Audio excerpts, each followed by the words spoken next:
Another old game I played this week, of course, this past Thursday was the 30th anniversary of the release of Batman Returns. Movie Batman Returns. Yes. Yeah. So while the rest of the world was streaming Shredder's Revenge, I was streaming Batman Returns on Thursday night. Counter programming For the for the Sega CD, of course, which is I love that game.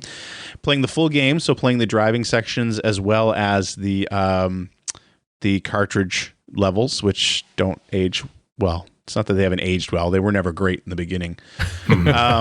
Although I really enjoyed them because that's I've told this story before, but when that game came out, Batman Returns on the Genesis is real ugly.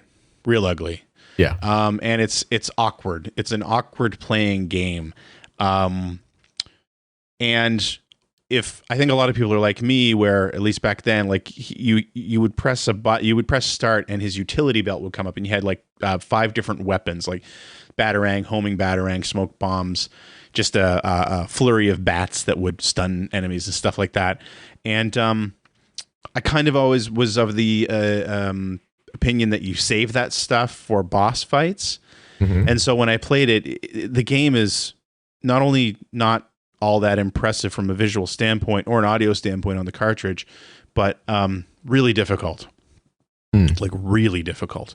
So I bounced off it pretty quick. And then, of course, the Sega CD version came out, and they included these incredible driving levels, which I think most people back then who bought or played that game you could just play through the driving levels and nothing else, which was a brilliant move on their part. That, it's back when at a time when hardware scaling and rotation was a big deal because of the Super Nintendo. Of course, when the Sega CD came out, that was one of the selling points, was that we can actually scale and rotate sprites as opposed to backgrounds. Although, Super Nintendo games got pretty impressive as well. But it was almost like this was going to be a showcase. Like even from the word go, when you start the game, like the words start and options, all the letters scale in from the foreground, and then it shows a scene from the movie where the Christmas Queen or Ice Princess or whatever they call her, when Catwoman and the Penguin killed her, basically.